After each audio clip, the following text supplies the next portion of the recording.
I didn't think I was ever gonna be that dude. I can't listen to none of the music from today. Like, what are they talking about?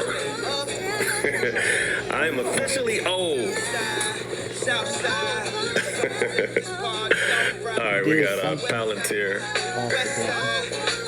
This new music is trash. How can they mamas let them make this music?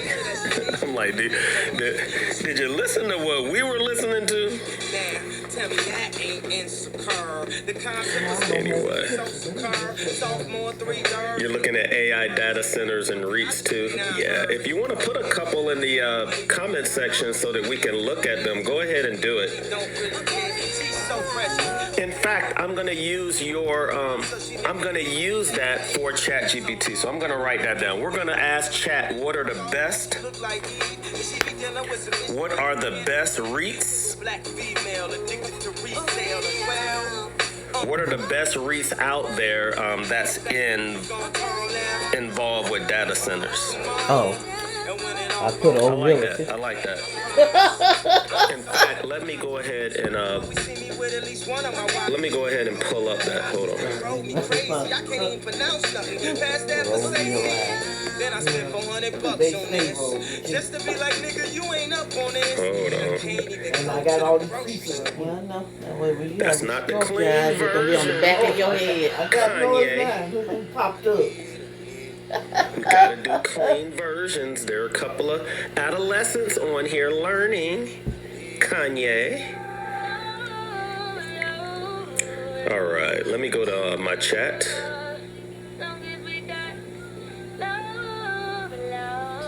Oh, let me turn this down some.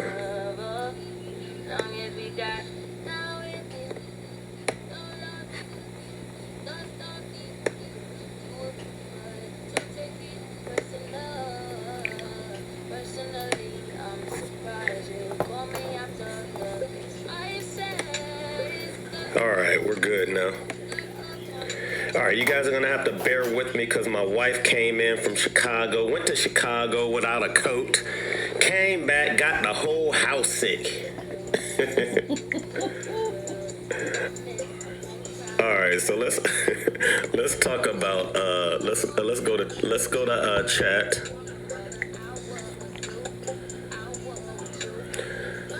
All right. So what are we looking for next week? All right. So next week, guys, we're looking for for the feds to kind of give us an idea on what's happening with these interest rates. If these interest rates go down, the market is going to go up. All right. So we're looking to see if the tone is hawkish. If it's hawkish, so if you ever hear them be about, being hawkish, like if you're like the feds are hawkish, then that means that they want interest rates to go up. Okay, think of a hawk like flying through the air, right? But if they think if it's dovish, then they think that it's that the stocks are gonna interest rates are gonna go down, and then that's gonna make the stock market rip. All right, so we gotta listen out for the inflation data, the CPI, the PPI if released. Make sure that every single day before you guys are trading the market, make sure that every day before you're trading the market, you go into your GPT and you ask it, what are market moving, what's market moving news that's going to be, is there any market moving news today? And then it'll let you know, at 8 o'clock you might have this, or 10 o'clock you might have that. So if you're trading around that time, you'll know, to be safe. Now, I never like trading into news. So if I know that something's going to come out at 10 o'clock, I will trade up until about 9:50, and then I'll trade again 10 minutes after the news comes out. So I love to trade 10 minutes before the news comes out. I make sure that I'm out of everything completely, and then I like to trade 10 minutes after the news comes out once the market digests that particular information. So the biggest stocks to watch, of course, is going to be NVIDIA for AI demand, data centers, AMD, AMD also competing with NVIDIA with AI chips. You got your Microsoft, Amazon, what they if the are. Mag I 7 think they're runs, in the, guys, you know, pretty much the whole market runs. So when the market is down, Nvidia is usually down. When the market is up, Nvidia and companies like Microsoft and Amazon and Apple are up. Because these companies are so big and their market caps are so huge, they can move the market. So just like Krista was saying in the comment section, what are some of the infrastructure plays, sneaky money? And this is what we've been talking about a lot, guys. We've been talking about Arista Networks. That's one of my favorite companies to invest in. You can also go ahead and throw CoreWeave into the mix. CoreWeave, Arista Networks. Please stay away from Supermicro computers. I don't know why chat is telling us to look at Supermicro, but stay away until they get their accounting right. And then you have your Applied Optoelectronics. So we've been looking at that particular stock for the past 3 weeks also. AAOI, we're going to talk about it a lot, okay? Because it's going to provide the fiber optics to all of this for all of the data centers. All of these data centers need fiber optics, guys. Think, you know, Comcast or whatever, you know, internet provider you use or what have you. It wouldn't work if they didn't do the fiber optics in your neighborhoods or your place of business. Well, this company comes in and it provides the optical components to make these data centers run, okay? Now, for trading, guys, listen, you gotta go with whatever the big news is when it comes to trading. So if you're trading off of other things, trading off of things you feel the market is gonna move off of, you kind of want to maybe stop doing that. All right, the market is emotional. The market does like to really reward everyone that's in the know at that time. And right now, this is what the market's talking about. These are the stocks that are running. You're gonna have your outliers that are moving as well. But for the most part, you know, unless you're really, really, really, really good at trading and you can trade anything, like myself, and you just need a little bit of help giving you a little bit of the edge, well, the market is bullish on anything that's infrastructure backed. All right, or you know, dealing with data centers, right? We've been saying this over and over again, probably for like the last 2 months. Actually, since January 1st, we've been talking about data centers. Data centers was number one on the trading board. Data centers, data centers, data centers. Get you a company that's involved in data centers. All right, last year it was AI. The year before that it was AI. So the number one company that was pushing AI was Nvidia. So everybody and their mama knew to either trade Nvidia or own Nvidia. All right, or own the companies that are backing the ecosystem of AI. Energy is also big, right? With Iran and with it looks like we're not going to be able to resolve this Iranian war by next Friday or Wednesday. I don't even know what the date is. Thank you, Pops, for the hat and mustache.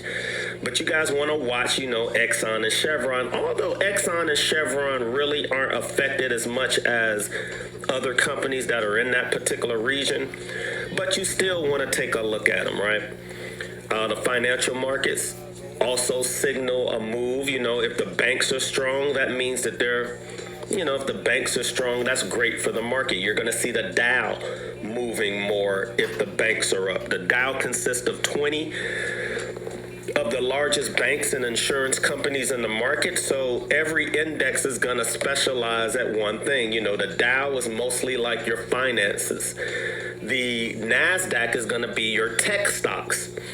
Whereas the S&P 500 is going to be your neutral. The S&P 500 is going to represent the 500 largest companies, whether it's a bank, whether it's a tech company, whether it's a restaurant, whether it's a retail company.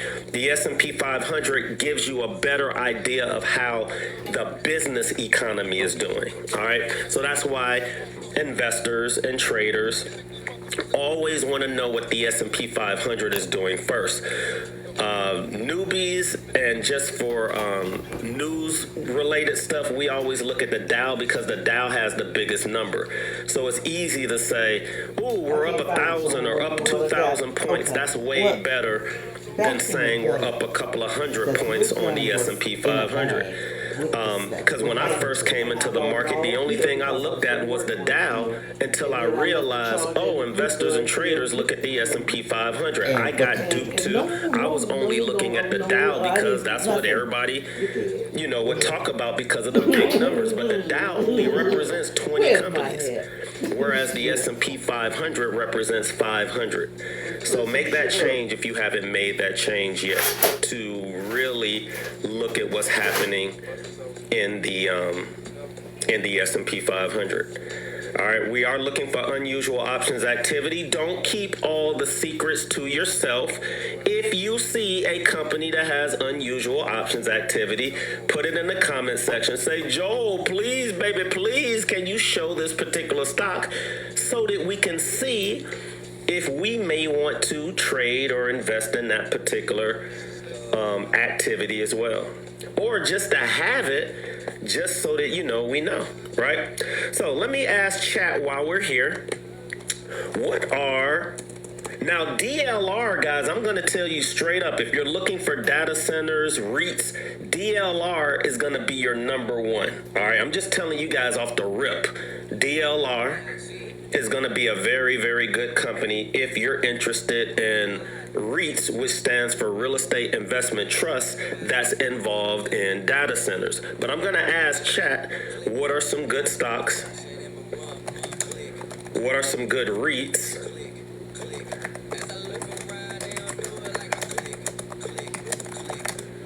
That is affiliated with data centers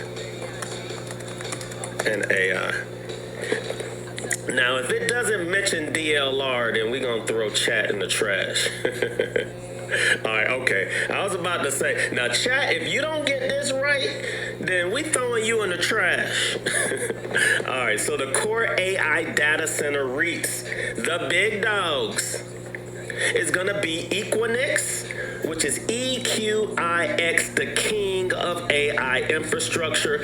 Guys, I'm learning about this right now. I didn't know that. I thought it was DLR. So at least I was close. I had number 2. All right, so I'm going to write that down because we're going to look at it, right? We're going to look at Equix. We're going to look at DLR.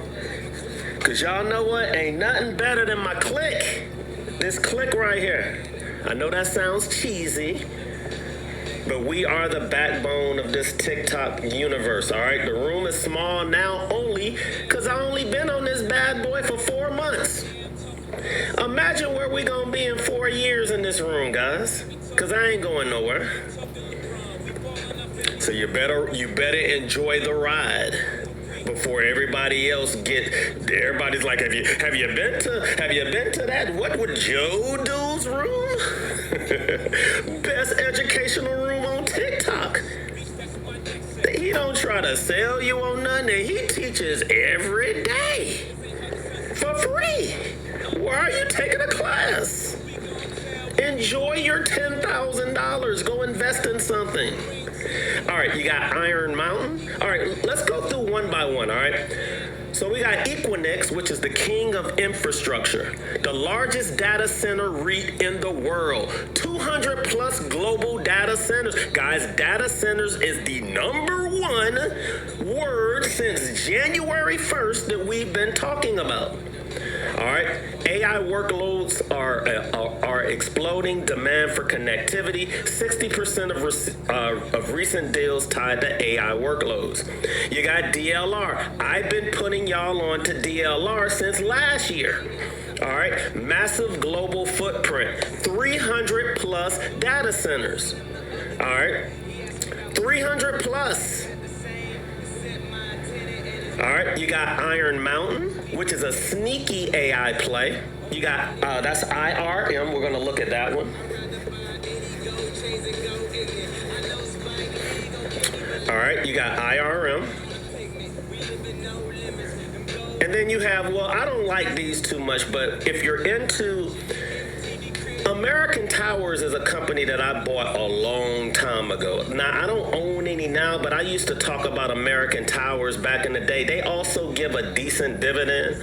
So if you're interested in that, when I was buying it, it was back when cell phones were like the big thing, and different companies, and 5G and 4G was coming out, and whatever G's was coming out. And American Towers got hot for a second. And then I haven't been talking about American Towers for a minute. So they're going to, I would say these are not pure data center plays, but these are infrastructure plays. They're REIT-like. You also have Crown Castle, all right, which is a I don't know if that's CCI or CCL, but I know you guys ask about this one a lot on these lives, so I'm gonna give a shout out to you, educated investors out there that know what to look for. We've even been looking at Equix, and I had no idea what it was. I was pulling up the charts and had no idea it was Equinix. Sorry about that. It was the #1 data center play. And I'll do another check. Just because chat tells us this list and puts it at #1, I always go check on Claude also. So I even fact check the thing that's fact checking me. So anytime I get information, I always get a second opinion from another GPT. So the second GPT that I've been using is Claude. All right, I do pay with ChatGPT, and if you haven't visited my own personal ChatGPT, y'all need to go and do it. It's called Ask Joel GPT. Guys, I've had Ask Joel GPT for over 2 years. Before any of y'all even knew what agentic AI was, I created a GPT just for you for the stock market. So if you're ever on ChatGPT and you go to Explore GPTs, you can go to Ask Joel GPT, and you'll see my computer version of myself pop up. In fact, it looks like this. Let me show you guys how it looks.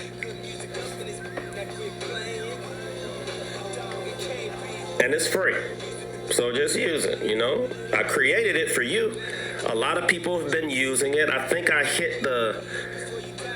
was on the app, and for individuals that have their own apps, I was up there as having one of the most popular ones on there. All right, looks like this. So Ask Joel GPT. 2 years. For 2 years, I've had this. So check it out. My GPT is different. When you go into my GPT, when you put in a stock, ticker is going to ask you questions just like I would. You could put Tesla, but it's not going to. So you know how you guys in the chat, y'all will be like, can you look at Tesla? My chat GPT, the minute you put Tesla in, it's going to say, is this a trade or an investment? And you're going to be like, huh? It's teaching you, I need to know if this is a trade or an investment. So if you say, I don't know what that means, then it'll give you the definition. Well, sir or ma'am, a trade is when you buy something and you hold it for less than 12 months. Do you intend to hold Tesla for less than 12 months or more than 12 months? So you'll say, all right, more than 12 months. Then it'll say, well, is this a short-term investment or is this a long-term investment? It's making sure that you understand why the heck you buying Tesla. Because a lot of you guys don't know why you're buying it in the first place. If you say, oh, I just want to be in it for a week or two, then chat's like, oh, you're asking me the right questions now. So if you tell me, should I buy Tesla, but you're not providing the second part, which is, I only want to look at it as a swing trade, it's going to give you information as if you're investing in it. But if you know the right questions to ask, guys, and that's not just because it's a GPT. A lot of you guys are struggling in the market because you don't know the questions to ask even yourself. Why are you buying Tesla? What is the catalyst? Is this a 1-week trade, 2-week trade? If you're like, I don't know, then you probably shouldn't be buying it. Okay? All right, so I want to help you guys understand how to ask questions for yourself, even when you decide that you want to trade or invest. All right. So we're going to look at a couple of those stocks. Let's go ahead and pull up some of those on the main chart. Let's go to the main chart. All right. So this is going to be a little bit intimidating for some of you. For some of you, it's not. So if it's intimidating to you, ask questions. There is no dumb questions, guys. You got to know what the things are, especially if this is your first day and you're like, Joel, what's that yellow line? Even if I didn't know who I was and I came on this live, it doesn't say anywhere on this chart, unless you blow it up, what chart you're looking at. So everyone knows that I'm very, very consistent in the way that I teach, and I'm very, very consistent in the way that I analyze these stocks or futures or options or cryptocurrency. If you see a yellow bar on my page, that's more than likely the 200-week moving average. I'm using a week chart, not W-E-A-K, W-E-E-K. That means that every candle that you see represents 7 days. So, for example, if you were to look at my chart here, you're immediately going to say, everybody in the room is going to say, oh, for the past 5 days, his trending, 5 weeks, because it's a week chart. For the past 5 weeks, the trending indicator is saying that the market has been bearish. And guess what? The market has been bearish. Well, it's been bullish for the past week, but the trending indicator is saying that 1 week doesn't represent a trend. All right, so if you're looking at the chart and you're like, okay, we've been trending down, but for the past couple of weeks, we've been a little bearish, but it is starting to pop up in price. What does bearish mean? Bearish mean things are going down in price. Bullish mean things are going up in price. If you see a yellow moving average, then you know that that's the 200-week moving average. It doesn't matter what stock we look at. It doesn't matter what asset we look at. I don't care if it's Bitcoin to cannabis stocks to futures to Forex. It's going to all exhibit 90% of the same patterns. If you see a blue line on my chart, we all know that all of these candles represents days. So every candle represents 24 hours. These are 24-hour candles. These are 7-day candles. All right. The majority of me analyzing is either going to be a week chart or a day chart. Week chart, day chart, week chart, day chart. Now the day chart is the most used. This is the most used indicator on the planet, this 200-day moving average. With this moving average here, I can talk to swing traders, medium term investors. You know, I can talk to just about everyone with this 200-day moving average. It's like your universal way of talking to everyone. Apple is bullish, and right now we've gone back to the average price that it's been in the last 200 days.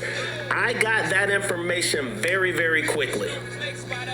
And everyone knew to buy it right there. That's why it's bouncing at the 200-day moving average. If you're just learning about this today, you really need to go back and learn the fundamentals of the market, because what I'm teaching you guys here is what we teach 5th graders on day 1. Okay? I'm not saying that to make you feel bad about your educational background when it comes to the market. You just need to do what you need to do so that you can be able to communicate with people like myself, so that when you turn on CNBC or Bloomberg, you know what the hell they're talking about. All right? Don't get mad at me. I'm just letting you guys know. All right? Now, 200-day moving average, 200-week moving average. They're both angled up. You're also going to see this thing down here called the RSI. It's called the Relative Strength Index. This is one of the oldest indicators that we've used. I'm going back to the fundamentals, guys, and I'm out trading some of the most advanced traders that are out there, because we have gotten too advanced when it comes to buying and selling things. I'm bringing fundamentals back. I'm bringing sexy back with the fundamentals, because y'all don't even understand the fundamentals. How can we learn advanced techniques when y'all don't understand the fundamentals? And when I say y'all, that's not everybody, all right? Joe, you ain't talking to me. I know what I'm talking about. Okay. Y'all be getting so offended. And I understand why, you know. A lot of us have insecurities when it comes to buying and selling things, and we don't want to be wrong. Our spouse might be there, and I might be making fun of the financial guru in your family, and I don't intend to do it, but it's up to you to learn the fundamentals. It's not my fault that the market is the way that it is. It's not my fault that there's 1,000 TikTokers on here claiming to understand how to view the market. All right, we got to sift through it. We got to come into rooms like this where we're not just always listening to the educator. Like in the comment section, everyone in the comment section is going to either say yay or nay to anything that I'm talking about. If you disapprove anything that we're talking about, that's why we have all of these fact checkers in the room. When I'm wrong, tell me I'm wrong. I'm not going to get offended. If you don't believe in something that I'm talking about, then provide the other side. We'll pull it up. Okay, let's look at it. Let's look at it and see what we see. And then 3 weeks later, we'll see if it played out that particular way. That also doesn't mean that you're wrong. It just means that I'm trying to provide a room where A, we don't hate on people for doing well in the market. B, we're not gatekeeping. If you got information, guys, quit holding it. If you know somebody that needs this type of education, tell them about this room. Don't keep this room to yourself. The more people that are educated, that are doing the same things that we're doing, the better off you're going to be in the end. All right? This is not like other businesses where you need to only know the information so that you can do well. And if everybody else gets an edge on it, you're going to lose your position. That's not how this game works. You want everybody to be educated because we don't want everybody to be on the wrong. Look, most of the time I'm on the right side. And the more of us that are on the right side of the trades, the better off we're going to be. All right. I'm also only one person. I don't know about every stock that's out there. That's why I pull up chat all the time and we can find companies like Equinix. I had no idea Equinix was number one. Well, then that means you're not a real guru, Joel. You're supposed to know everything. You know what guru means? It means you know everything. You're Mr. Omnipotent. No, I'm not. But I am a guru. And I don't care what you got to say unless you can pull up a receipt tower like this. You see all the receipts? See all the receipts right there? Unless you're able to pull up receipts like this, then you might need to sit in the corner and listen.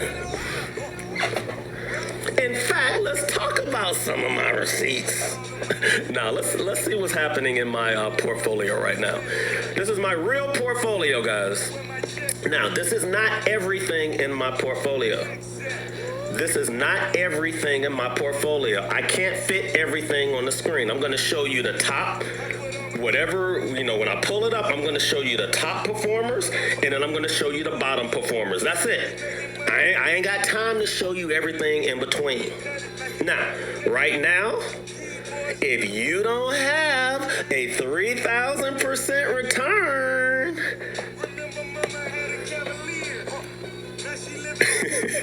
if you're a guru and you saying I ain't no guru, then I expect to see something more than 3,000% in your portfolio. But I'm sure you're not going to show your receipts. You're going to just hate in the comment section. SoFi, 200%. Anyone else buying SoFi? Let's talk about these stocks. NVIDIA, been in it since March 16th, 2020. Guys, I earned that 3,000% return in 5 or 6 years, even though I have been buying it since 2016. My percent return should be higher. I dollar cost averaged up. I dollar cost averaged up and still got a 3,000% return. SoFi, one of my favorite fintech companies. If you don't know what fintech companies are, fintech is it's like a hybrid between a Robinhood and a Bank of America. It's right smack dab in the middle. These kind of banks are hot. All right, so SoFi is one of my favorite. It's really, really, I wouldn't say it's really, really small, but it has growth potential. I only buy companies that have growth potential. So if you see it in my portfolio, Joel thinks it can grow 5 to 10 times more than it is right now. I'm still young. I ain't buying dividends. Guys, if you're 19, 20 years old and you're only buying dividend paying stocks, what is your goal? I have nothing against it. I honestly have nothing against what you guys buy. I don't.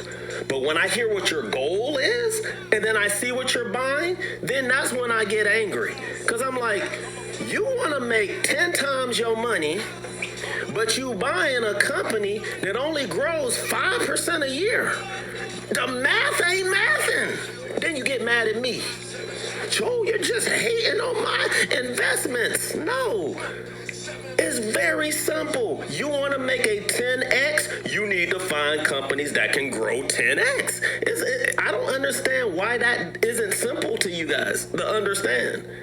If you want to find something that can grow 10x, don't you buy companies that have the potential to grow 10x? If I look at a chart for the last 15, 20 years, and that company has only earned you 2% a year, how the hell you gonna get a 10x? Explain it to me. Houseway. George, delete. I'm unfollowing this guy. He doesn't know what he's talking about. Oh, fake guru. Wearing shades on the only dude I know on TikTok with shades on. Well, actually, these are ambient Blu-ray glasses. It's not shades, sir. All right, Walmart. Who owns Walmart in the comment section? You own SoFi? All right. Y'all better jump on these companies. These are real receipts, guys, and when I invest in things, I ain't putting $10 and $20 in it. All right? Minimum 10 grand. Minimum 10 grand. Minimum. All right? I want to add a zero. In this stage in my life, guys, a $10,000, like if I was to take 1,000 to 10,000, that'd be great. But that's not where I'm at right now. Which we got bills. we got kids in college. They about to go to graduate school. Like inflation is going up. I can't do nothing with $1,000. I can't even do nothing with 10 grand. So if I'm investing 10 grand, I'm looking for that to at least be worth 100 grand one day. The more that I do that, the more $100,000 I can pull from in time. You're able to put 10 grand in about 20 companies. You know what I'm saying? That's 20 opportunities to take 100 grand and pay off something. If you mess around and that 100 grand goes to $1 million, then maybe you can do something with that as well. It's all numbers. It's not a flex, guys. It's just numbers. It's just numbers. You got to get to a certain amount. You guys are going out there buying companies by how many shares you can buy. I'm going to buy this one because I can get 1,000 shares versus this one that's 2 shares. And you're trying to get rich off of how many shares. You love telling people, I have 1,000 shares, but it costs $1. Yeah, but I own 1,000 shares. You ain't trying to get rich. You trying to flex on how many shares you got. We are too old to be flexing on how many shares we got. I got 1 million shares of a company, guys, that ain't never, ever... I think the company damn near went to zero. I invested in a company called, what was that company? With the, when you were, dang, I can't remember what it was. The company that you, MoviePass. I invested in MoviePass and I had 1 million shares. Woo, woo, woo. And I was like, if it goes to $1, that's $1 million just in that company. Well, that company went to zero. And I got 1 million shares. What's 1 million shares times zero? Zero. Don't matter. I own 1 Bitcoin. One measly Bitcoin. Y'all know how much that Bitcoin's worth? About 70 or 80 grand. I don't know. What is it today? And I bought it when it was 5,000. What right-minded person would buy $5,000 of this Bitcoin? This dude right here. You're gonna put all your money so that you can have one coin? One coin, Joel? Well, that one coin's worth 70 grand. I don't have 1,000 coins. I got one. All right, so don't get caught up in the shares. Get caught up in the amount that you put in. I make jokes like this so that you remember. See, everybody's gonna remember that. All right, everybody's gonna remember that. That it's not the amount of shares that you have. It's the amount of money. What do I think that 70,000 is going to do? I think it's gonna go up and stay there at 700 grand. I'm not thinking about getting $1 million one time. I want you guys to get into a millionaire mindset. I'm not thinking about 1 million. I'm thinking about multi-millions. I want $1 million just in Bitcoin. I want another $1 million in my real estate. I want millions in my life insurance policies. I want another $1 million in my 401k. I need another $1 million over here in my SEP IRA. I'm not thinking 1 million one time, because if you do that, guys, when you finally get there 20 years from now, you're gonna be like, $1 million ain't a lot.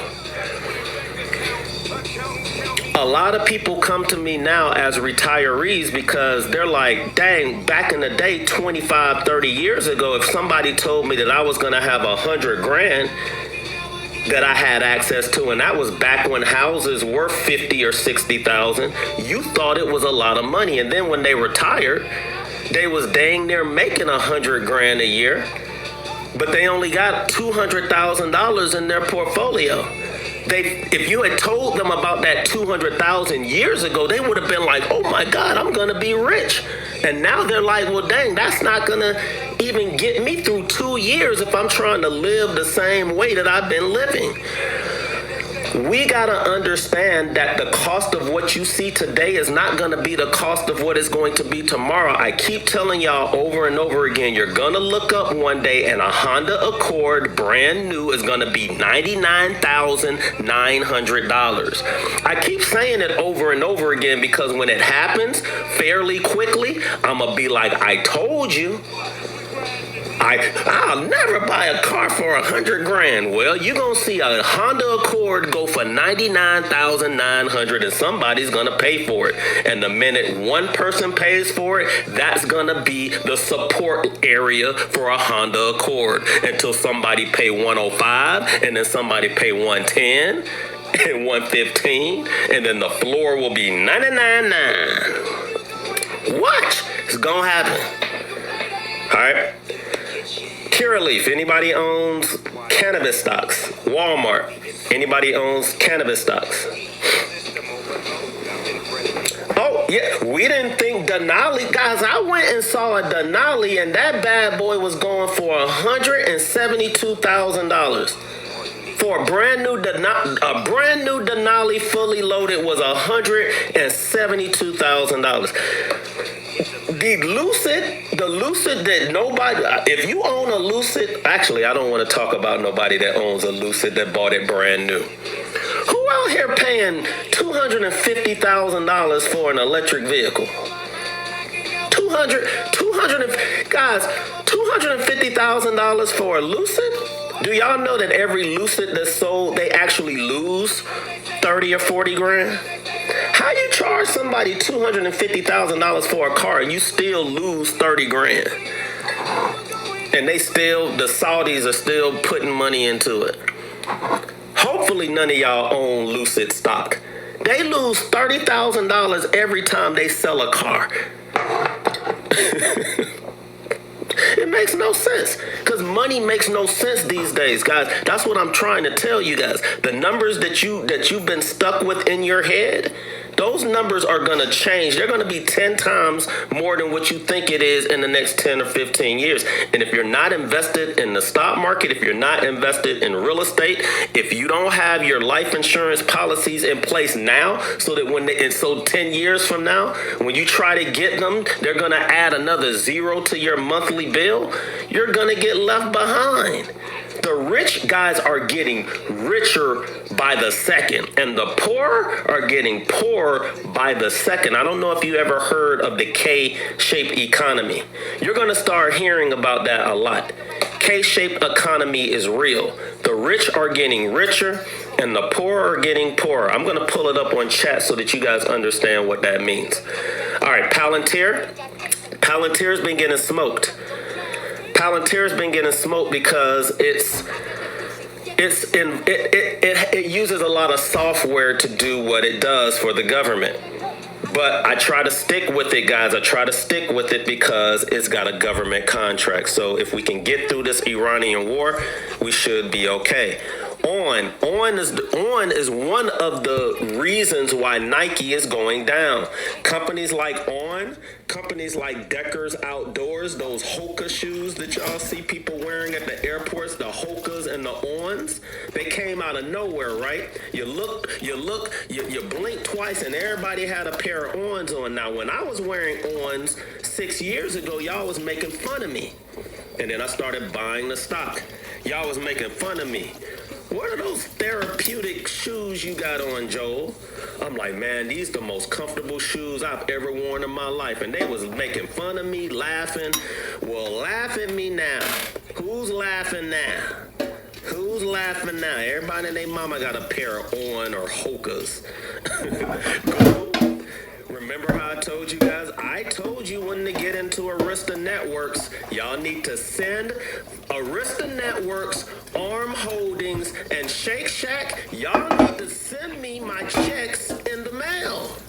I done got y'all 60% returns. You ain't no guru, Joe. I still got you 60%.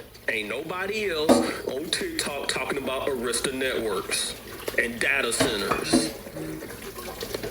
All right, they talking about take my $10,000 class, and you too can become a teacher that takes $10,000 from people on TikTok. Now, if you want to learn how to steal money from people with classes, then yeah, you keep taking them. All right, let's talk about my losers. You don't never talk about your losers, Joe. Yes, I do. Y'all know I talk about all my losers so much, y'all hate hearing about it. What guru is gonna have a stock that's 40% down? Me? I'm pretty sure my 3,000% return will offset that 40%. 3,000 minus 40. 3,000? How many 40% can you divide into 3,000? Well, like 80? I could be wrong 80 times, and it won't be the same as that 3,000%. Y'all be so into the losing part that y'all don't even think about what stocks can do to the upside. Joel, I might be down 20, 30%. Have you seen my receipts? 2,000, 3,000. You worried about 20 when you can make 2,000? You gotta get your priorities right. The stock market is it's just like a casino. Word? Apple, Amazon, Microsoft, Google, that's a casino?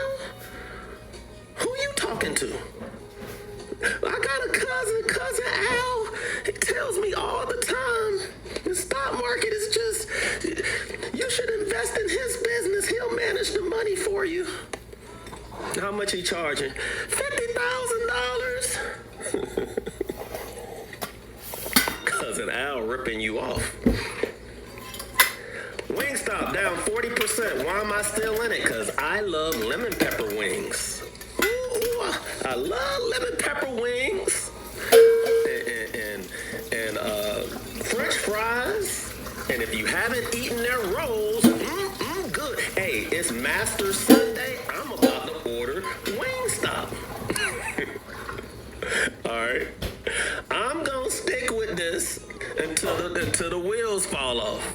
until there's no more chickens on earth, I'm running with this one.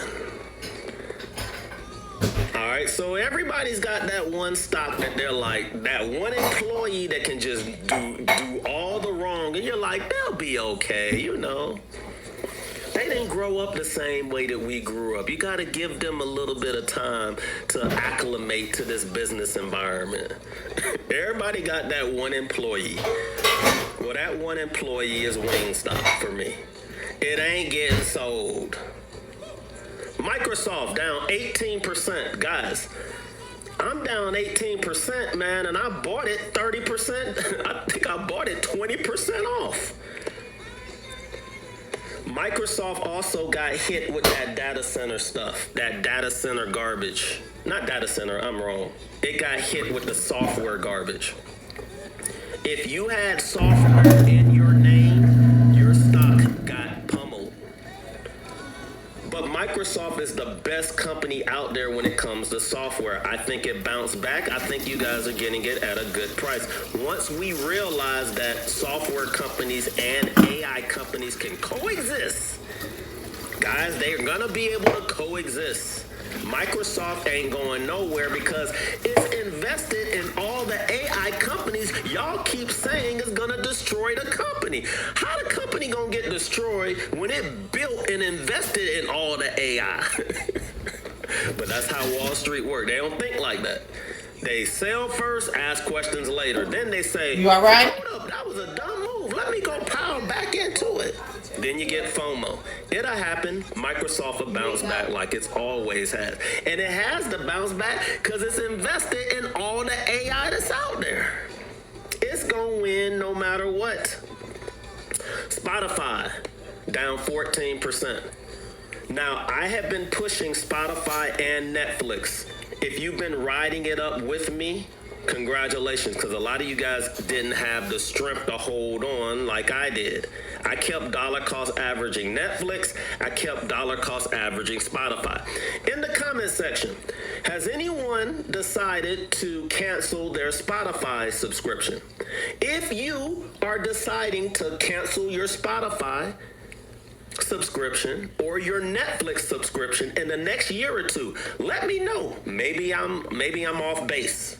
Maybe I don't know something. Maybe maybe the youngsters out there are like, I can't afford Spotify. I can't afford I can't afford to steal Netflix anymore. so I need to delete the app. Like, you gonna delete the app and you don't even pay nothing? No way. That don't even make any sense.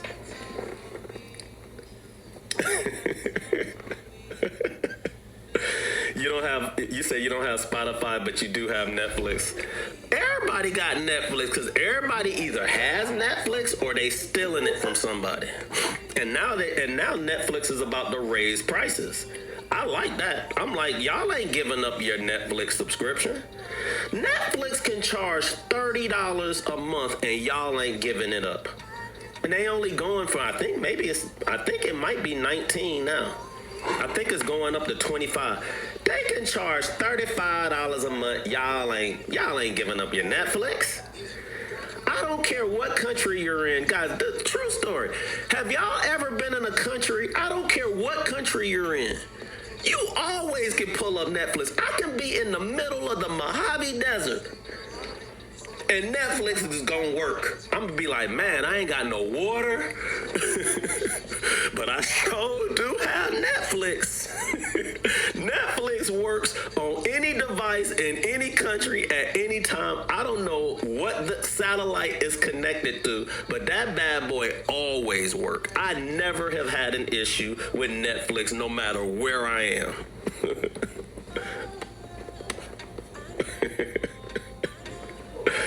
But if you're canceling that, I get it. Y'all ain't canceling y'all talking all that crap. Y'all ain't canceling your Netflix subscription. I'm trying to make it work. So Spotify is the other one. I'm using Spotify now. I ain't even gonna lie, guys. I was all about my Apple Music. So I think my wife handles the spot. Yeah, she does. I've been all about Apple Music. she was like, I can't stand Apple Music. I'm going to open up a family plan with Spotify. So I was like, well, just, it's a family plan, so just give me the login, right? So I've had Apple Music forever. I'm trying to be loyal because I got all Apple products. The whole family went against me. So for a long time, I was just stubborn. We would get into a car and I would just turn on the Apple Music and try to show everybody all the things that Apple Music can do. Everybody in the car would get mad because they would try to pull up Apple Music and they're like, this is not user friendly. You can't find this, you can't find that. And I'm just pushing it. So then they'll pull up Spotify, and I'll get mad. Then I'll act like I don't like the song that they listening to because it ain't on my Apple Music. And then one day I was just by myself, and I don't even know why. I think Apple Music wasn't working that day. So then I pulled up the Spotify, and I was like, man, this is pretty user friendly. And then after about a week or two, I was like, oh, okay, I'm sold on Spotify now. So all I use now is Spotify, but I ain't canceling my Apple Music. And that's how subscriptions get you. Once you become loyal for a minute, you're always like, I don't know if I'm going to cancel it because I've been on it for so long and I didn't put all my information. It's the reason why a lot of you guys won't cancel your Facebook. I told people 15 years ago that most people are not going to delete their Facebook and Instagram accounts because if you delete your Facebook or your Instagram accounts, you're pretty much deleting like your journals, your life, like everything that you've been journaling for all of this time. You're just going to delete that because you're upset or you don't want people all in your business. There's other ways of handling your account than just deleting all the baby pictures and all the videos and all the, all the things that you did over the years. You just gonna delete it just because you mad? Nah, not me. Nah, opinions are opinions. But that's why Facebook, I said, is never gonna go away. Ain't nobody deleting their lives. Some people are. But the majority of us, if I go in there and delete it, I mean, I would be deleting a group that I created with over 30,000 members. Like, I'm just going to delete that because I now enjoy TikTok. No, I'm going to keep them 30,000 members, and I'm going to keep what we have over here. All right, even though they giving me a lot of heat because I've been giving you guys all the love for the past 4 months. So everybody on Facebook, they boycotting me because they like I done abandoned them and now I'm on TikTok. And I'm like, well, Facebook don't pay. They don't give out no gifts. They better do something about that if they want live hosts like me to come back. I've been on Facebook and Instagram for years. I ain't made a penny. Not even a penny. Now, I do digital products, right? But as far as being on the platform, like I got millions of views and I ain't get a penny. Man, F that. I ain't deleting it, but F y'all. All right, so we got Spotify, we got Silver. Anybody still in Silver?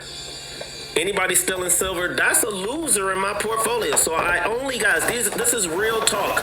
I only have 4 losers right now in my portfolio. Only 4. Wingstop, and this might be a loser for a minute.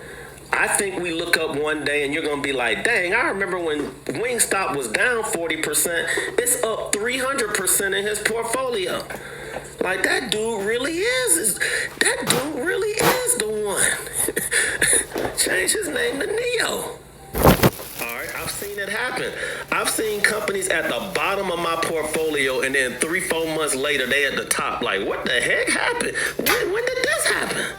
Remember Netflix was in the lower regions of my portfolio for like, ever since I came on TikTok, Netflix was the biggest loser in my portfolio. But you won't let me work the hell out of Netflix. Oh, there it is down there. Look, I finally got positive. That's what happens when you have a system and you believe in it. Netflix went from the depths of hell, the biggest loser in my portfolio, to positive now. Okay? Broadcom just a couple of weeks ago was a loser in my portfolio. Costco was a winner in my portfolio. it's heading down to Redland. I don't know why. Silver was a huge winner, but silver's a little bit different.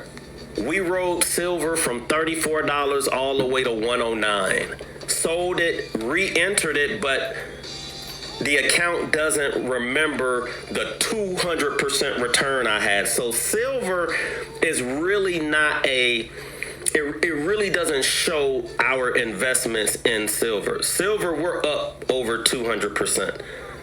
But this new position is down 0.18.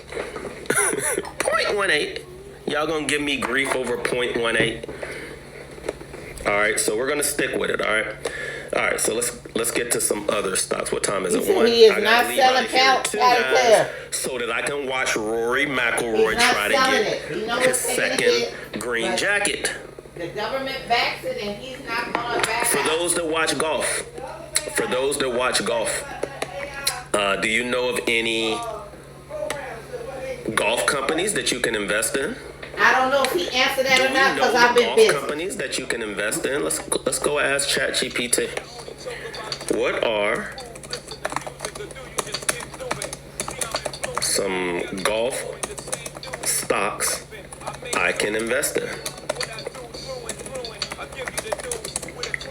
I do like Reddit, but unless Reddit can start adding AI to help you with questions like this, there's no need for me to be on Reddit anymore. I can go on chat and get everything I need. I don't need other thousandaires trying to tell me what I should and shouldn't buy. I can just go to chat. Opinions are just opinions. And I love opinions, guys. I really do. But we be looking at the wrong things. Like catalysts.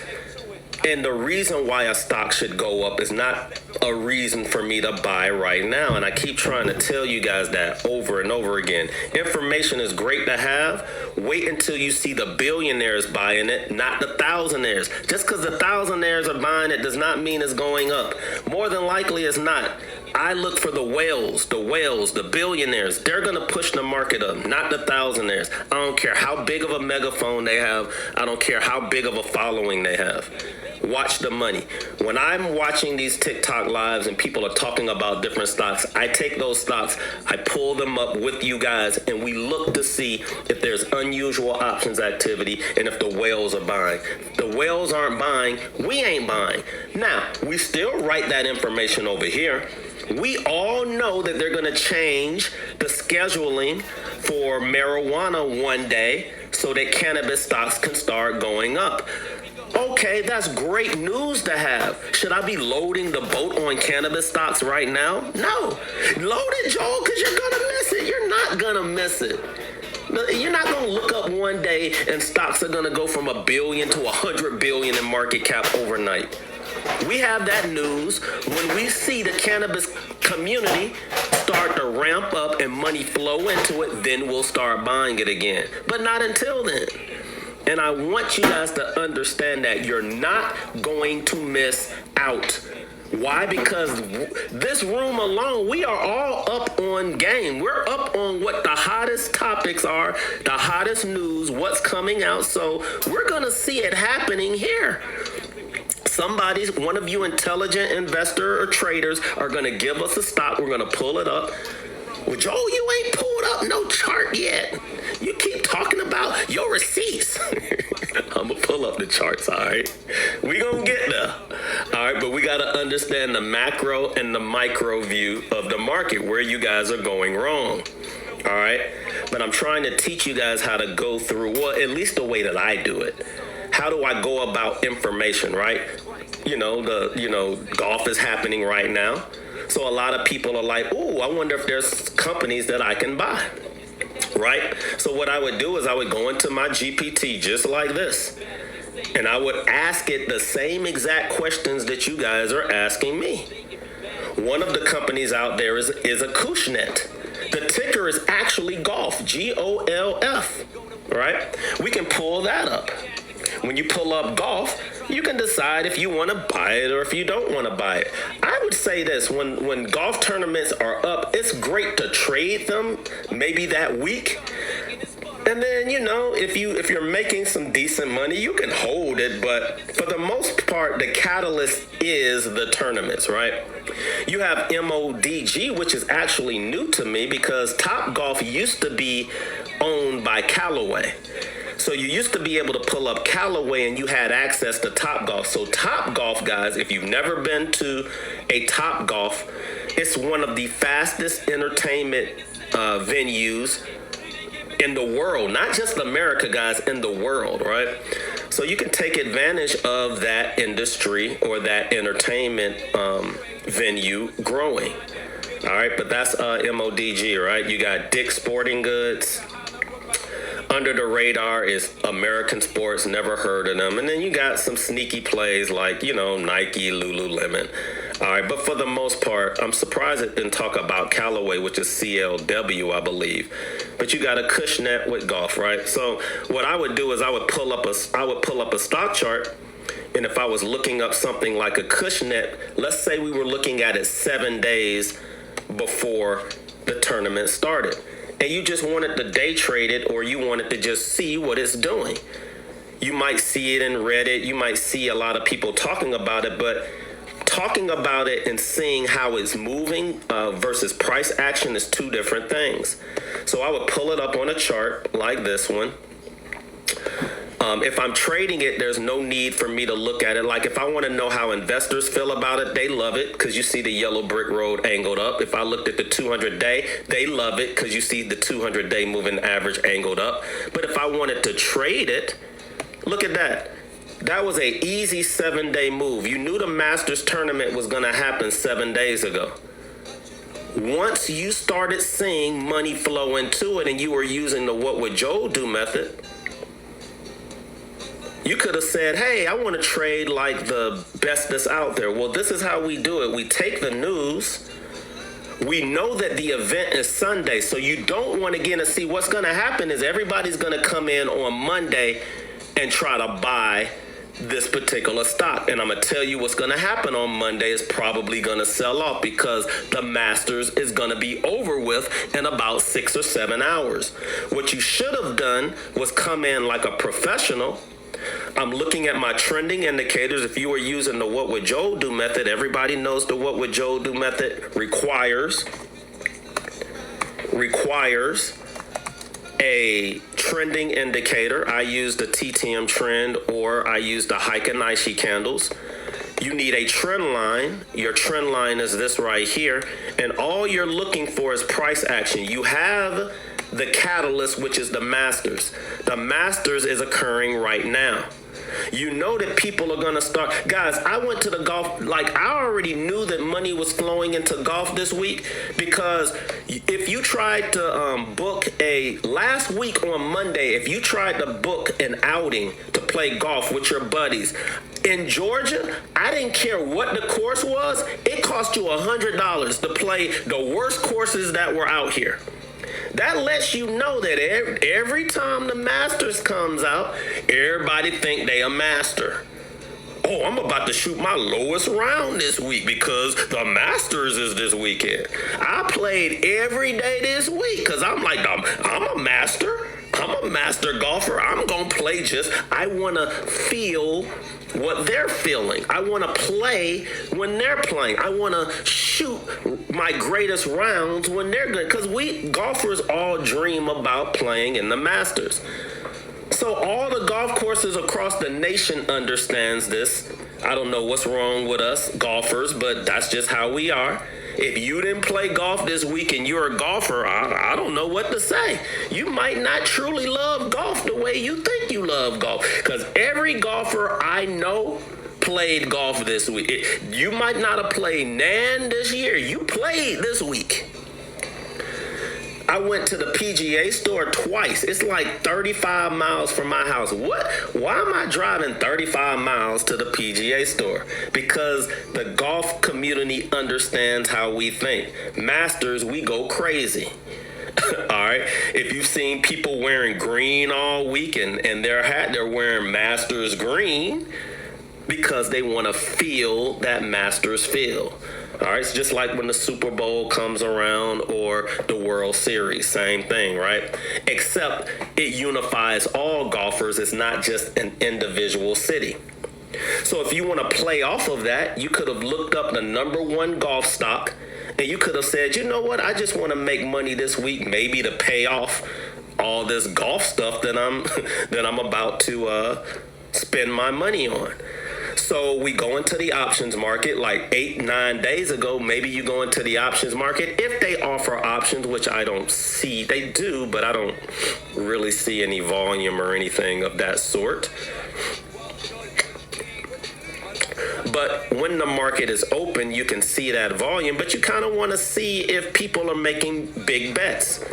You also saw golf come down in price, and right around April the 1st, guys, right around April the 1st, you started seeing the What Would Joel Do method play out. How many candles are we looking for when it starts to trend? Put it in the comment section. For those that don't know, if this is your first time coming into the room and you're using the What Would Joel Do method and you're using a trending indicator, how many candles are we looking for when you're in the trend? So that's how early you want to be in, but you're looking for about 10 candle trends. So I'm going to use a day chart. I want to go 10 days out and I want to try to capitalize on the market for 10 days. This is day one right here. This is day one. That's day 1, 2, 3, 4, 5, 6, 7, 8. How many green candles do you guys see? How many green candles do you see?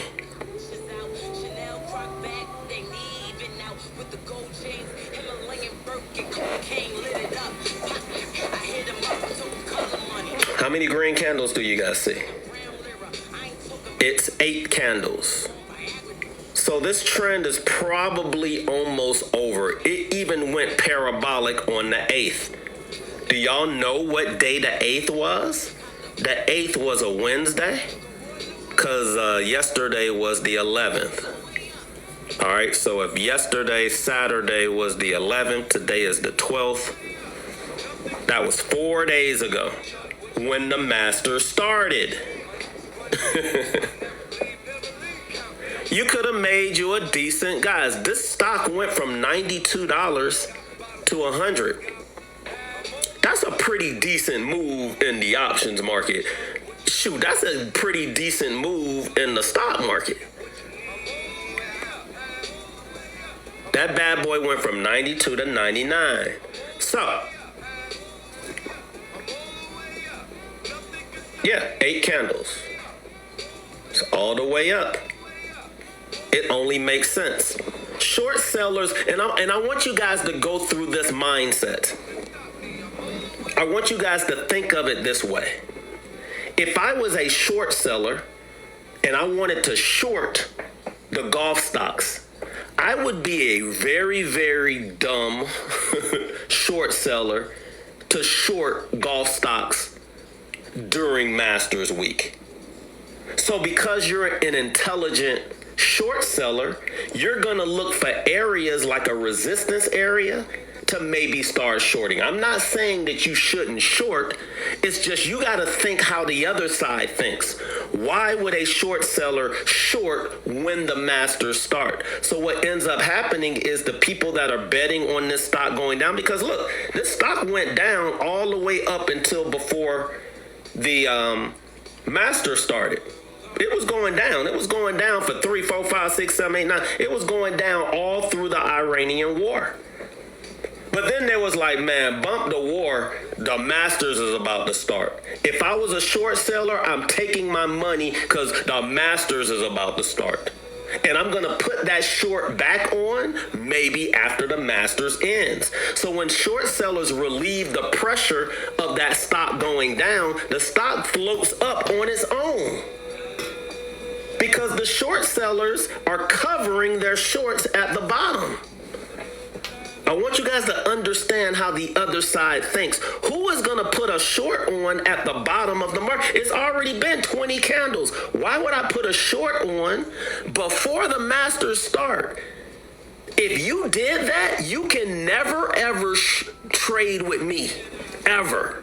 I don't care what your charts are saying. I don't care what they're saying in the Reddit rooms. Anybody that tried to short these golf stocks before, y'all obviously don't know how golfers think. We are cuckoo when it comes to masters. So that was an easy trade to the upside. Where people go wrong, in my opinion, is you should have got out on Friday, not on Monday. Because on Monday is probably going to be down. I think you would have left money that's on the table. Now, I'm just going off of how I would have done it. I would have traded it until the first Friday before the Masters ended, and then that catalyst would have happened. I would have been out of that trade. If it popped for you guys on Monday, then cool. Cool. If Tiger was in that bad boy and Tiger had won or was in contention, it would have been up huge on Monday. But that's not the case, right? You got Rory going against, dang, why did I forget his name? Another up-and-comer who just won the Players. All right? Cool? All right. Let's look at some of those data stocks that I was talking about earlier, like Equinix. So let's say you were on today and you said, all right, I don't understand what you're doing, Joel, but I do understand that somebody mentioned that Equinix was the #1 data company because we saw ChatGPT talk about this particular company. How do I take information from a live like this and apply it to real world? Well, for one, you have to ask yourself, are you trading or are you investing in Equinix? Are you looking for moves where there's dips and you're buying options and you're only going 7 days out? Because if that's the case, then I'm going to trade this every time we go down and we start to go up a little bit and we break that trend. I'm just going to use the what would Joel do method over and over again and keep buying it. I'm going to buy it there for a 7-day move. Once we start going down here, I'm going to wait for it to go green again, and then I'm going to get in for a 7 or 10-day move. And I'm going to do that over and over again as long as the 200-day moving average is angled up or sideways. I'm just going to keep doing this over and over. The reason why trading is easy to me, guys, is because there's nothing complicated about trading. Look at that. It goes down, it breaks the trend, it goes up. It's very, very fast trades. 4, 5, 6 days, you're out of it because the market, that's what it's giving you.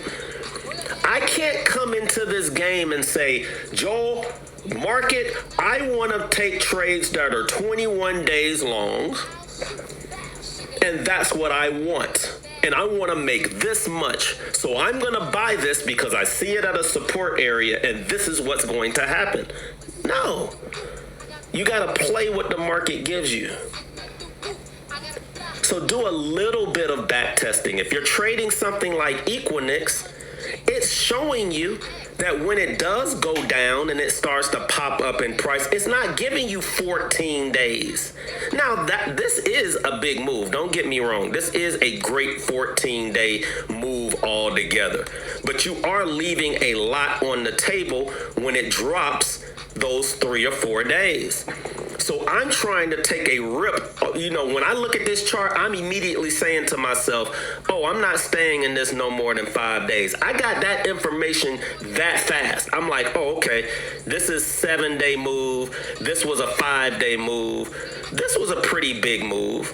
This was a 3 to 4 day move right here. This was a 5 to 6 day move. This was a 10-day move, and that was when the 200-day was angled down. Y'all see how I'm not even thinking about taking shorts? It's all longs because the trending indicator says even if you're a bear and you hate this company and you think that AI is about to go down, who cares what you think? People are still buying this to the upside. Now, if you're thinking about investing in this, this is trading. This is trading 101. This is trading 101. If you're investing in something like Equinix, I'm going to look at this a little bit different. I'm going to pull up a week chart. And what do you guys notice about Equinix? What do you guys notice about this yellow line? And we talk about this every single day. Where does it seem like everybody, like clockwork, is buying? In the comment section, what is your lying eye showing you? Because charts don't lie. Cats can come in here and argue with me all day long. I'm like, charts don't lie. Traders lie. Charts don't lie. Unless you got Bollinger Bands on. Yeah, it looks like, just from what I see, Joel, how come every time it touches that little yellow line, it's like hot potato? Hot potato. Ooh. Hot potato. Ooh. Hot potato. Ooh. Hot potato. Ooh. Ooh, I don't like touching that line. Hot potato. Hot potato. Ooh. Ooh, hot potato. Why is it every time it hits this yellow line, we all know where to buy, you have no idea? Because you failed to learn the fundamentals of the market. Dang, Joel, every time it touched that yellow line. Well, guys, I'm sorry to tell you this. I'm showing you Trading 101, and I just showed you Investing 101. That was Trading 101. This is Investing 101. Now send my $10,000 in the mail, please. I want $10,000, but I'll settle for a heart me.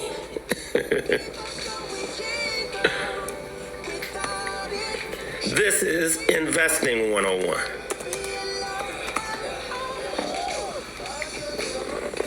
Price action. I'm teaching you price action. I'm teaching you price action because it's finally time for you to learn the easy way to trade and invest. You've gotten duped. You've spent all your money on classes. Now it's time for it to pay off.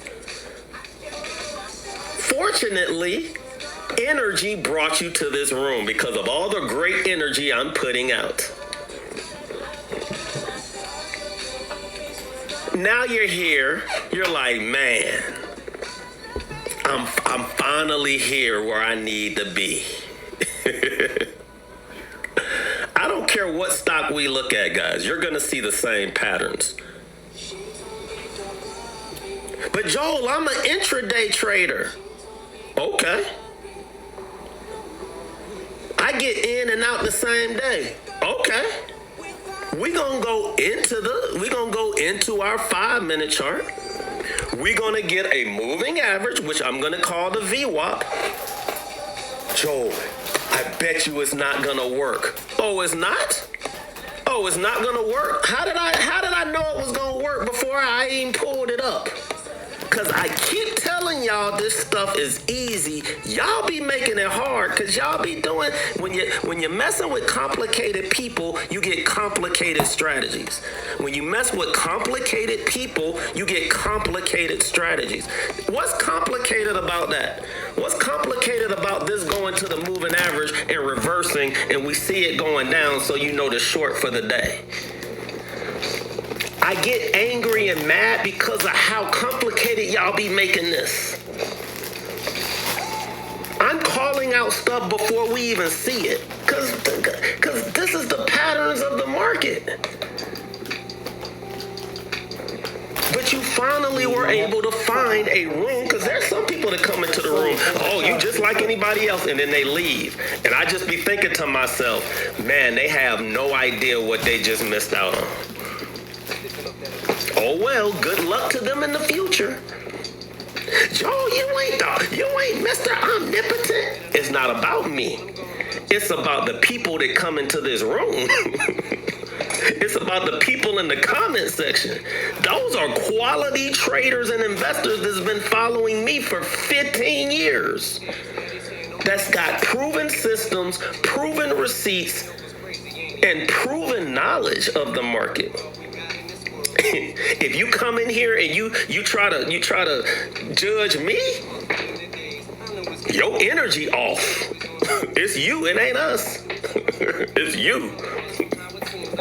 Cause we got receipts for years. And I don't care what stock y'all give me, we gonna see the same patterns every time. Your job is to learn these patterns, not trade the way that I trade. I want you guys to understand this. I don't want you to trade or invest the way that I trade, because it's not possible. Y'all can't be me, I can't be you. But what you can do is you can understand how Wall Street and Main Street thinks. You can understand how thousandaires think versus billionaires. Follow the money and you're going to make money. Keep listening to thousandaires. You're going to make thousandaire money. You just are. Because they don't know how to do it. They're trying to make money off of you. All right? I'm trying to create a community so I can make more money. That's the difference between me and other TikTok live hosts. I'm here because of the community. Y'all put me on to companies like Equinix, and then I know how to take that information and make money off of it. I love the support. I love the heart me's. I have to do that so that this room can get put on the For You page so everyone can know what's happening in this room. But if y'all want to know why I'm here because of y'all. So that's why I show up every day. I show up every day because y'all show up every day. Y'all give us great opportunities, great information. And it's not going to be like any other trading or investing room that you see. It just doesn't. Okay?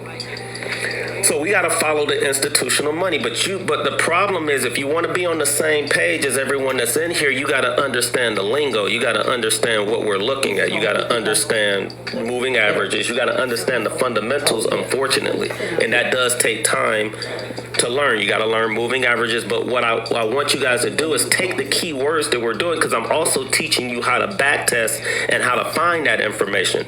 You're going to be able to find everything that you need, guys, through these GPTs that are out there. Remember, I've had one for 2 years, which is why I've been pushing it for so long, which is why I knew how to invest in companies like NVIDIA, because they're the ones that are providing the funding so that these AIs can do what they're doing. We saw this back in early COVID, back in 2016. You guys are just now hearing about it. All right. So, learn these moving averages. If you get lost, you write down what you're lost on. If I don't get to your question, I don't want you to just be lost forever. You need to have access to a GPT. It is way more intelligent and way more smart than I could ever be. You take that information, let's say we're talking about the 200-week moving average and you're lost. Dang, Joel was talking about the 200-week moving average. I don't know what that means. Well, you're going to go into your chat. You're going to say, what is the 200-week moving average? And is it true that investors use it? Like, back test it. Like, question me. I want you to speculate and say, all right, I haven't heard that before. Let me get a second opinion. Joel, you're wrong, buddy. I just pulled it up in chat. Chat says this. I'm going to pin the comment. Oops, my bad. I was wrong. Let's get the right information. because that's my job to make sure that we get the right information. What is the 200-week moving average, and is it true that investors use it to buy? I didn't create the 200-week moving average, guys. Wall Street created the 200-week moving average so that we can have a secret code and know when to buy things that Main Street has no clue what it is. You get educated on it, you get to capitalize on it as well. This is what ChatGPT said. I just wrote it. I have no idea what it's going to say. It might tell me I'm wrong. So when you pull up that information, and I pull up chat, y'all know I be gambling on information. I do it all the time. Just like I said, let's go look and see what that stock did on a 5-minute chart. I gamble because I got a 90% chance of being right. I gamble all day long if I got a 90% chance of being right. Let's pull up a chart. I bet it's going to do this. How did he know? Because I know the numbers behind it. That's why. Every now and then I am wrong. And I'm like, oops. That's 10% of the time. All right. Let's see what chat says. Let's see if it's backing up my argument. What is the 200-week moving average? Why does Joel talk about it all the time? The 200-week moving average, guys, which is the yellow brick road, is the average price of a stock or an index over the last 200 weeks, which is 4 years. It smooths out all the noise and shows the true long-term trend. Simple way to think about it. 200 days equals medium to long-term trending. Didn't I just tell y'all that? 200 weeks is long-term investor trend. This is where hedge funds, pension funds, and long-term investors start paying attention. What does it tell you? If it's above the 200-week moving average, stock is in a long-term uptrend. Institutions are accumulating. It's a healthy market. If it's below the 200-week moving average, it's long-term weakness. Y'all got 99 problems, and most of the time it's the stock. Potential undervaluation or trouble. Do investors really buy here? Yes, but not blindly. Why do they buy near it? Historically, it acts as major support. It is seen as the value zone. Long-term buyers step in. Real term. What do we talk about today? It's like Joel wrote ChatGPT. Joel, yo, ChatGPT just knows what this says. No, it doesn't. I spend 90% of my day on this bad boy because I want to be correct for you guys.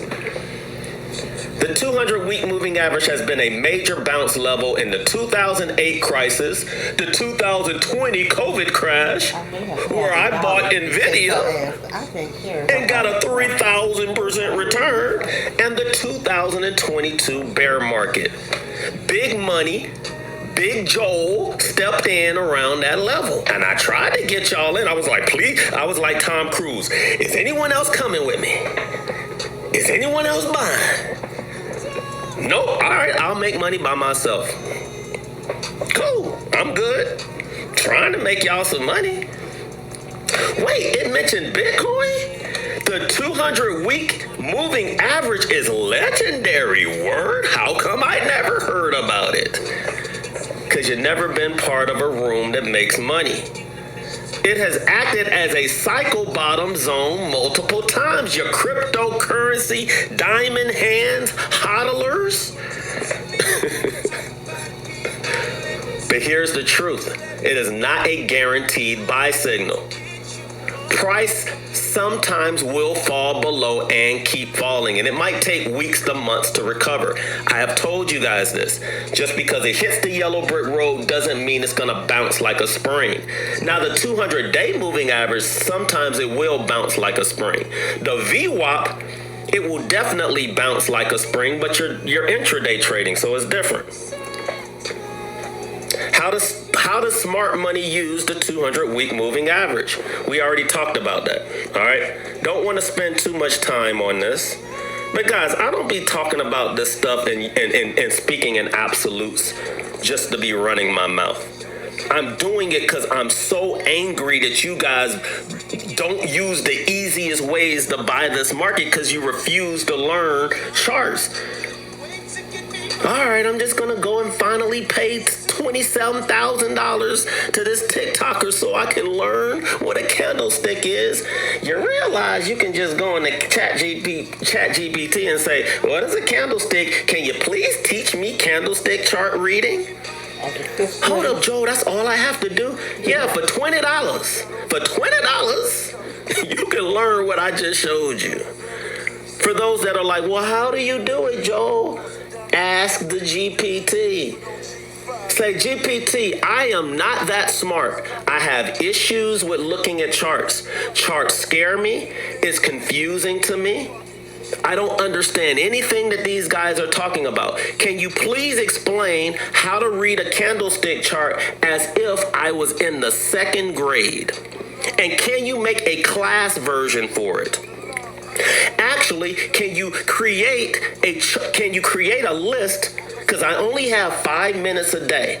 Can you create a system where I learn about candlestick charts where I only have to use 5 minutes of my time a day? And can you break it down for me so that one day I can be an advanced trader and I can read charts? Because A, I don't have the money except the $20 that it costs. And you can also get this information for free on Claude.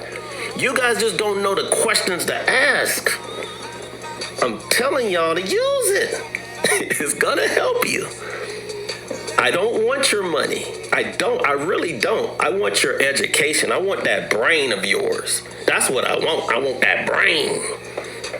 I want that brain. You got it, Joe. And I want you to show up and use that brain and not keep all the secrets to yourself. I'm not keeping any secrets, so I don't want you guys to keep any secrets. Let's talk about these companies. Let's talk about what's happening. Let's always be in the know. Legally, let's always be in the know. Legally. And we all can capitalize off of You it. ain't making nothing either. Joe ain't making you a damn thing. Well, he was when we were in it. So, you know, I'm gonna make jokes. I'm gonna make you feel some type of way. I don't want you to get angry or mad at me because you see me in a rant. You see me ranting, go grab some coffee or tea and then come back about 15 minutes later.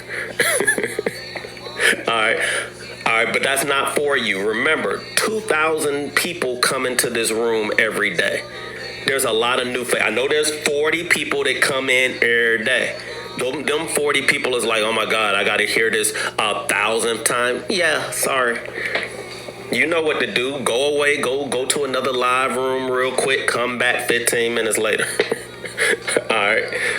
But until we get to the point where we're one of the top rooms on TikTok, I got to keep doing that. It's a strategy. It's a system. In fact, I asked ChatGPT to create a strategy for me to growing this room, and it's been working. And it told me what to talk about, what's working, what's not working. So there's a method to my madness. All right, cool. Just don't get, I don't want a lot of you guys to get put off by some of the things that we talk about because you may feel a little insecure about how you're handling the business. We've all been there. We just don't want to make the same mistake again. All right, but dealing with a lot of our issues is a problem that humans have, right? Everybody can't handle the same situations the same way. So, everybody's different. And that's why when I do personal one-on-one consultations, it's tailored to you, it's confidential, and I never, ever will talk. I might tell a story, but I never give names. Y'all have never heard me say a name of anyone, even those that I really despise. Even those that are famous right now who claim to be self-made, knowing that I was doing consultations with them for like 3 months straight, but now all of a sudden they was born from the depths of the stock world and now they're the greatest ever. And I'm like, wow. But if they need to do that to be who they are, then cool. All right. But stop stop letting these people take y'all money.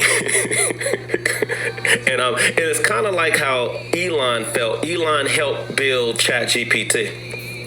I help build a lot of educators and a lot of investors and traders. Now, if you're going to take this knowledge that I'm giving to you guys for free and then you use it for evil, then you got to deal with that karma. You know what I'm saying? That's you. That's on you. All right.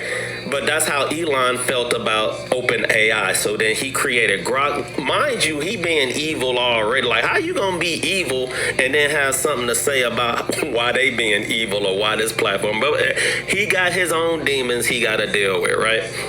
So I feel the same way, right? I want to help you guys, but try to remain as positive as possible. Keep it respectable in the comment section. I will delete anyone not being respectable. Stop trying to sell your signals and your classes. Like, everybody here is smart. Guys, if you guys are clicking on these signals and going there, then that's on you. I got a bridge that I can sell you if you really believe in these cats that come into the comment section trying to sell their stuff. We're not here to sell. The only person that should be selling anything here is me. But I want to make sure that you guys that are here, we're going to talk about any and everything that we do. And that's why we have these Super Fast Sundays, so that we can go through a lot of this stuff. So that was Equinix. Let's look at DLR real quick before I get out of here, because I do have to get out of here in 15 minutes.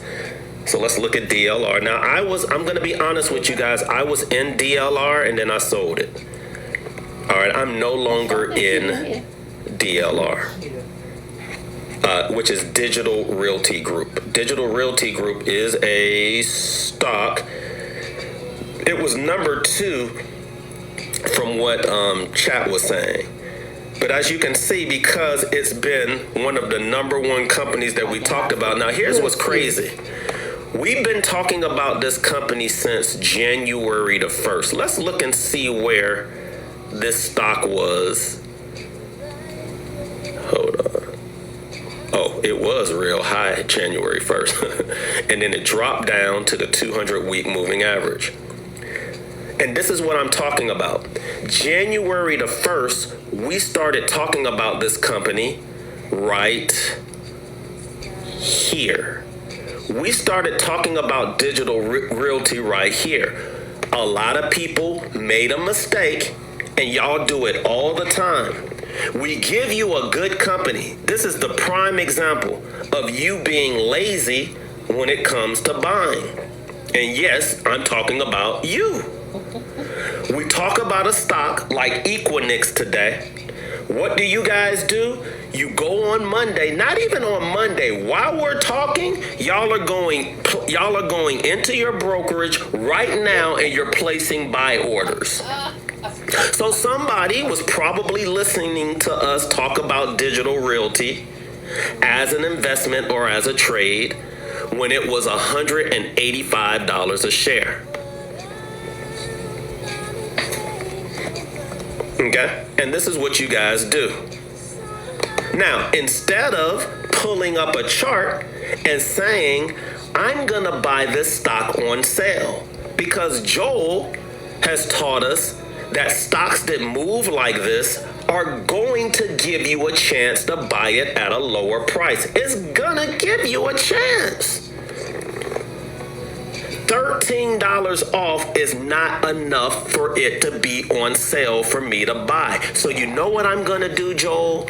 I'm just going to put a trend line here. I'm going to use the what would Joel do method. And if we decide to break above this line for 1 or 2 weeks, I might start buying it. Or I'm going to buy it when it hits the 200-week moving average, where investors love to buy. Only 10% of us are going to buy down here, because 90% of y'all are going to hear the news and buy it that day. Then all you had to do was wait. You could have bought it right here if you wanted to for 140. 140 is way better than 180. I say, if you're using the what would Joel do method and you want to be sure that it's turning back to the upside. And you want to be sure, not 100%, but sure that buying is actually about to happen. Then you wait until it breaks that trend line. If it breaks that trend line and it goes up for 2 or 3 weeks, yes, you're not going to get it for 130. It's going to be higher. But at least you're not looking at where it came from. You're looking at where it can go. I'm looking at that $200 area or higher. So if you decide to buy it there, you now got it at $160 using the What Would Joel Do method. Now, I always tell you, if it's a stock that you want to buy and the 200 week is angled up, buy it at the yellow brick road. Buy it. Buy some there, and if it gets away from you, buy some up there too. Now you got an average of 150, and then you would have been able to ride this up to where we are. Look, it got a little bit lower to where we are right now. But buying it the same day that we talk about it is not the way to go. It's the laziest way, and you're probably gonna lose money. I'm 100% sure that somebody bought it on that day, and when it got down to 140, they sold it, and then you know what they did? They probably badmouthed me. Joel ain't no guru. His method is terrible. He's just like anybody else that's on TikTok. I came on TikTok. He was talking about digital realty. I lost money. He's terrible. Kramer's terrible. All of these gurus are terrible. No, you're terrible. There's no such thing as a bad investment, just bad investors, bad traders. Own up to it. You suck. You're not using technicals. You suck. I don't suck. Because we can pull up 50 stocks and we're going to see the same pattern 90% of the time. And I tell y'all what to look for if you decide to do it. I promise y'all, somebody already came in and bought it, right? They already got an order in for 9:30 Monday morning. Already. Gone. Came in the room, digital realty, wrote it down, bought it. They ain't no longer here. If it drops in price, you'll see them show up in the comment section. Joe's terrible. He told me to buy digital realty back when it was 190. I didn't tell you to buy nothing. We just talked about it. But this is what humans do. They never own up to their own mistakes. We own up to our mistakes in this room. Nobody is wrong except you. If you lose money, it's because of you. Because of you. I'm not owning up to y'all's losses anymore. I used to take it in all the time. When I would see you guys losing money, it would hurt me from the heart. No longer, because I'm like, well, what was your strategy? Y'all know not to come back to me or in the comment section and ask about it, because I'll be like, let's pull it up. The minute somebody makes a comment like that, I'm like, let's pull it up. Let's pull it up. I can't wait. I'm like, let's pull it up. Because I'm 100% sure you made a mistake. And then I'll sit back and I'll say, comments, y'all tell him what he or she should have done. Then they get embarrassed. They unfollow me, and then we never see them again. And I hate when I do that, because y'all know I'm a clap back. But I'm at that age, guys, where I don't care anymore. Like, you either hear, you learn, you do the things that you need to do. If you take a loss, own up to it. Let's not make that same mistake again. Quit playing the blame game. Quit playing the blame game. All right. So that's DLR. If we were looking at the 200-day moving average, that bad boy is moving. Okay? Even if you were using the 200-day moving average and you were using the What Would Joel Do method, look at what happened, y'all. This one line right here, this trend line, and trend lines are subjective. You could have drawn it here, you could have drawn it here. But remember, if you're using the 200-day moving average, you're looking at this for trades. You can get into entries long term with the day chart, but the 200-week chart is going to give you a better feel for an investment. Okay? Look at that. That was a beautiful move. And yeah, stocks go up, stocks go down. And, you know, now it's starting to go up. I blame all of that from, well, this last move over here was the war. All right, that was DLR. Let's look at what was it? IRM? That was the last one that chat gave us.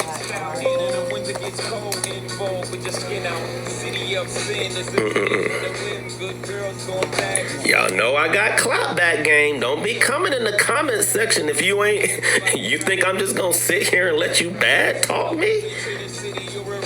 It's not gonna happen. I don't even have to say nothing. Y'all be getting on them cats. I just sit back and watch. I'm like, look, we don't be playing in here, guys. This room, y'all be about making y'all money. Y'all like, man, y'all better let that man rent. Y'all better let that man rent, because he gonna show us something that we need to see. And as adults, we're gonna know how to handle that situation. Look at this one. If you were investing in this, it never quite got to the yellow brick road. It got close. This is IRM, guys. This is IRM. So the last stock that we were looking at was DLR, and the one before that is EQIX. The main focus today is data centers, data center REITs. I'll write that here before I get out of here. We were looking at data center REITs. And here's what's interesting. I didn't even know what the topic was going to be today. This is what you guys wanted to talk about. Specifically, Krista Agami wanted to talk about some of the things that she's invested in. Not Joel, what Krista wanted to look at. And we do that. Sometimes we spend time on whoever's commenting the most and asking the most questions. You get the room today. You get control of it. My job is to pull up what you guys want to see, and then I'll give you my perspective, but then we're going to use ChatGPT to make sure that Joel's not wrong. Okay? I don't want to steer you guys the wrong way. All right, I'm going to give you my opinion. We'll see what Chat's opinion is, and then we'll see what you guys' opinions are. And then as adults, we're going to own up and make our own decisions on how we want to go about handling that stock. All right? But as you can see, you see how easy it would have been to just see what's happening in this market? Yes, we don't know when things are going up or down, but we know when trends are changing. And look, guys, this is a 10-week trend. Like, you can be as mad as you want to that this fell in price. That's 10 weeks of making money. 1, 2, 3, 4, 5, 6, 7, 8, 9, 10 before it dropped. 10 weeks. Right now, guys, we have been moving to the upside for 1, 2, 3, 4, 5, 6, 7, 8, 9, 10, 11, 12. This is 14 weeks. Now, it peaked out at 1, 2, 3, 4, 5. It peaked out 7 weeks going up. If you're mad at making money for 7 weeks straight, then you're really being greedy. A 7-week move to the upside and you got in late? That's how we do it in this room.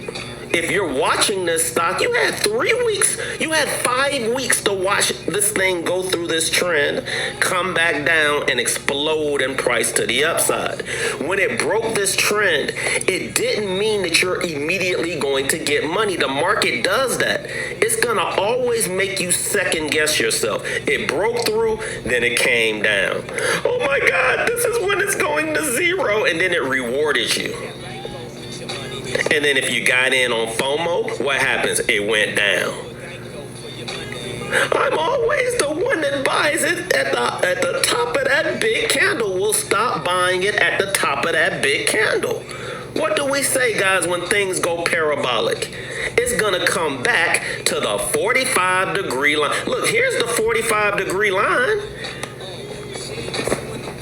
This is fundamental moves of the market. 45 degrees is the average. You want to trade around that. If it's going parabolic, it's too high, it's probably coming back to that 45 degrees.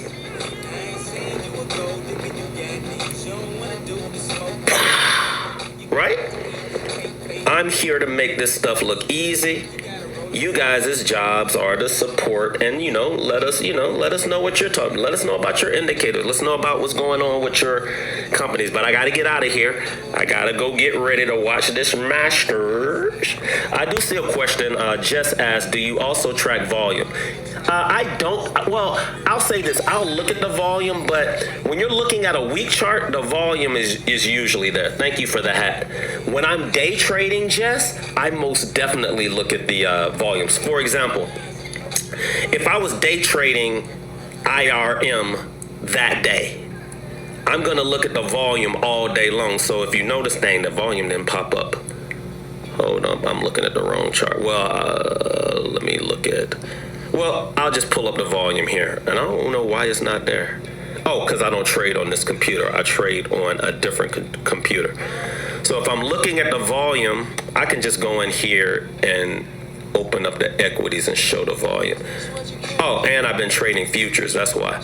So if I was looking at the volume here and I was trading, I was day trading, volume will come into play because look at these spikes. Now, the 930 volume is always going to spike. Volume is this spike here. That's going to always happen.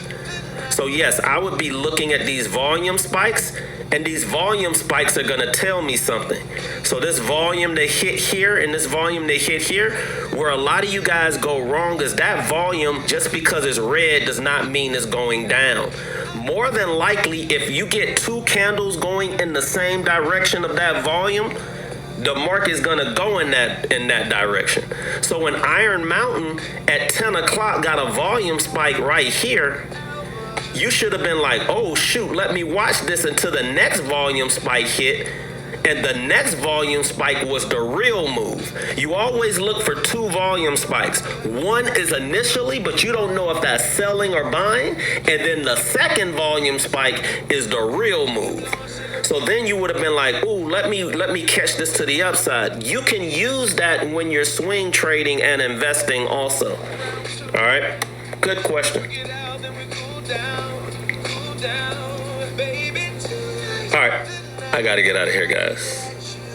Great question, though. All right, I want to give a shout out. Let me give a shout out to my top 10. We got G7, the one and only. Thank you for coming to class today. Undercover organizer. Go grab your boy Master Zanitis. C Spooner, good to see you. Shaq Bully and Safari Don, Denny Tyler, Millionaire Challenges me, guys. If you want to get an alert every time I go live, I send an alert. I send out a physical alert to everyone. You got Krista Agami. Thank you for allowing us to look at those data center REITs today, because I had no idea what you guys wanted to talk about. Thank you, Zano and Jess, coming in at number 11, honorable mention. Thank you guys for the support. Thank you for helping me reach somewhat of my goal with those hats, guys. I really do appreciate that. We had over 1,000 people come into the room. The only way that we get those type of numbers is when you guys are gifting like that and tapping that screen. That does help the room. I know a lot of you guys are selfish. You're like, I don't want anybody else to come in here, Joel, then I won't get my questions answered. I get it. But it does help the room in the long run. I like to be selfish too. That's why Superfan Sundays are great, because I only allow questions from the superfans. So if you are watching and you're wondering why you can't get your question in, it's because this is a Superfan Live where the superfans can only ask questions. Now, I can't change my live for some reason.